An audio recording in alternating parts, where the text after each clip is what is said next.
বুবলী, বারিশা হক, গৌতম সাহা ও আসিফ খান এই জুটিটাকে থামাবার জন্য এবং তাদেরকে রুখে দেওয়ার জন্য একটা বড় সিন্ডিকেট কাজ করে যাচ্ছে। কালকের একটা প্রোগ্রাম সেটারই তার জলজ্যান্ত প্রমাণ। আগেকার প্রোগ্রামগুলোতে এত ঢাকঢোল পিটিয়ে তারা যেতেন না, যার কারণে এই সিন্ডিকেট তেমন একটা কাজ করতে পারেনি।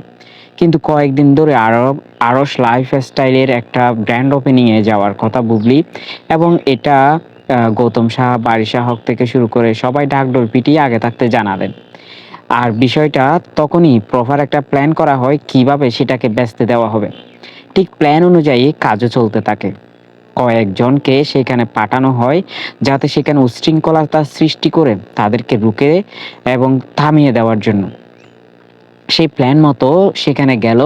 বুবলী যাওয়া মানেই তো বুঝেন লাখ লাখ মানুষের উপস্থিতি। সেখানে লাখ লাখ মানুষের উপস্থিতি দেখা গিয়েছে। শুধু তাই নয়, সেখানে তার জনপ্রিয়তা এত বেশি যে সাংবাদিক, ক্যামেরাম্যান থেকে শুরু করে তাদের জন্যই মানুষ হাঁটাচলা করতে পারছিল না।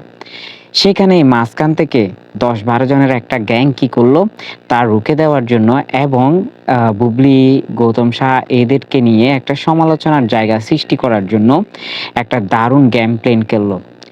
স্বাভাবিকভাবে এত ভিড়ের মধ্যে ওইখানে কথা বলা যাচ্ছিল না এবং তাদেরকে স্পেস দেওয়া যাচ্ছিল না। যেখানে তারকারা নিজেদের কিভাবে সেফটি করবেন সেই বিষয়ে দ্বিধাদ্বন্দ্ব ভুগতে থাকেন।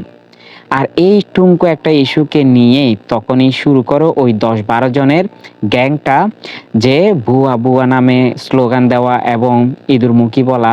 আর যারা বলেছে তাদের মুখের দিকে একবার তাকাইছে কিনা বা আয়নায় একবার নিজেদের দেখছে কিনা, সেটা নিয়েই তো আমার প্রশ্ন রে ভাই।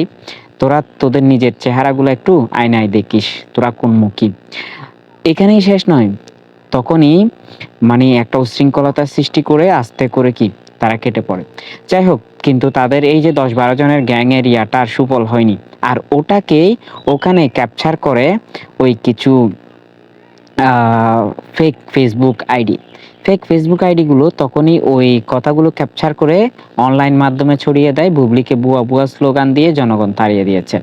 আর কারা এগুলো ছড়িয়েছে? ওই ফেক আইডিগুলো। যে ফেক আইডিগুলোর প্রোফাইলে ঢুকলেই বুঝতে পারবেন এরা কার লোক এবং এরা কাদেরকে সাপোর্ট করে এবং এদের উদ্দেশ্যই ছিল এটা। ওই জিনিসগুলো ক্যাপচার করে তারা ফেসবুকে এবার ছড়িয়ে দেয়। কিন্তু কাজের কাজ কিছুই হয়নি।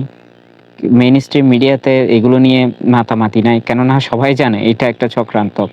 আর এগুলোর ফলে বুবলীর তো জনপ্রিয়তা কমেনি, গৌতম সাহা, বারিশা হক এদের তো জনপ্রিয়তা কমেনি, উল্টো বেড়ে গেছে। দিনের পর দিন এদের এত প্রোগ্রাম, এত শিডিউল, এত কিছুর মাঝে এগুলো দেখার সময় আছে?